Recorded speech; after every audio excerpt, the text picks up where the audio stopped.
Hello everyone, my name is Scarlett. I run the channel #Jaya, which is just a channel for everything Ninjago. And I want to talk about Seabound.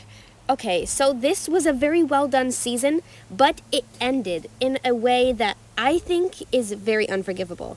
As I'm sure you know, it ended with Nia leaving Ninjago. She did this to save Ninjago, and it worked, but at a cost. She was banished to the sea. She could never return, and she's part of it forever. She barely could even remember who she was when she was saying her goodbyes.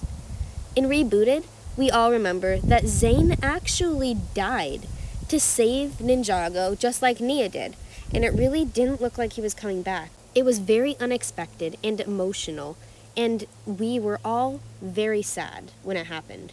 But as we know, Zane returned with some slight modifications to his character.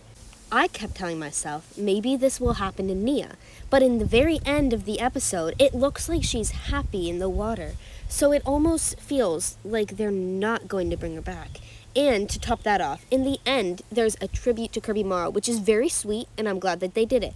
But could it be that the actor of Cole's sudden death caused them to want to eliminate a character? If so, Nia was definitely not the one to go. She was very independent, she was an amazing asset, very valuable to the team, and they really should not have messed with Nia, because everybody knows if you mess with Nia, you're gonna get in trouble. Nia's relationship with Jay was another huge part of the story, and that was left completely unfinished. And if we could all look back to this scene, we can remember that Nia actually did die when she was hit by a venom dart. Yes, it's true. The greatest love stories do always end in tragedy. It was very sad, but luckily, Jay used his last wish to bring back Nia, take out Nauticon, and save Ninjago, and the two finally revealed their love for each other. Something we often don't notice about Nia is that she was actually in the series the longest, other than Kai. She had a huge role in the pilot episodes, due to the fact that she was kidnapped. Nia! In fact, the only reason that Kai decided to be a ninja in the first place was to save his sister from the clutches of Lord Garmadon in the underworld. So in a way, it almost seems like Nia is the one who started Ninjago. They certainly never would have been the people that they were without her. In fact, Nia may have been the most significant character up until the point where Lloyd became the Green Ninja, although we can't deny the fact that Kai was the main character for the first few seasons, not Nia. Sorry, Nia. Kai and Nia were very close as their parents were kidnapped when they were children, and they had to practically raise each other. And we can't forget that beautiful first date between Nia and Jay, where Jay accidentally got some vampire venom into his system. Luckily, a kiss from Nia sent his heart rate up and reversed the effects. And hearts were melting all over the place when Jay finally professed his undying love for Nia by proposing and asking her to be his yang, which the writers acknowledged that this was not a marriage proposal, but rather a promise ring sort of thing, where he was saying that he would always be with her and one day would want to marry her and be with her forever. Still romantic nonetheless.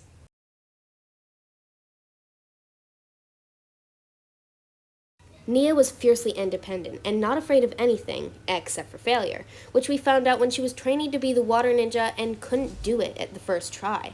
She was very upset. But luckily, she found her true potential, and though water wasn't one of the elements of creation, it was still incredibly powerful and useful. Nia also had a certain aspect of beauty and femininity to her that added to her independence and bravery.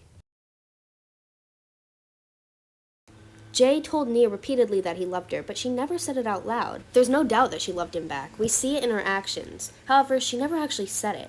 A fan actually commented on this, and the writer said that they would fix it.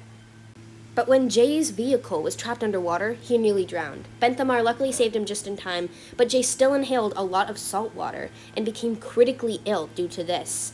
He almost died, as Nia couldn't draw the water out of his lungs. She knew the only way to save him was to sacrifice herself by merging with the sea, so she said her last goodbyes while he was barely conscious, and the last thing he ever saw of her normal form was her walking out the door. Before becoming one with the sea, Nia mouthed the words "I love you" to the door, but she still didn't say it out loud. Nia merged with the sea, which immediately caused the salt water to expel from Jay's lungs, saving his life. She also saved Ninjago with her sacrifice, but at a cost. This was the state she would be in for all eternity. In Season 5, Jay sees in his future that he'd grow old with Nia, but he never gets the chance to do this. Nia could barely remember how much she loved Jay and literally just walked right past him as he begged her not to leave. Don't leave me! I love you.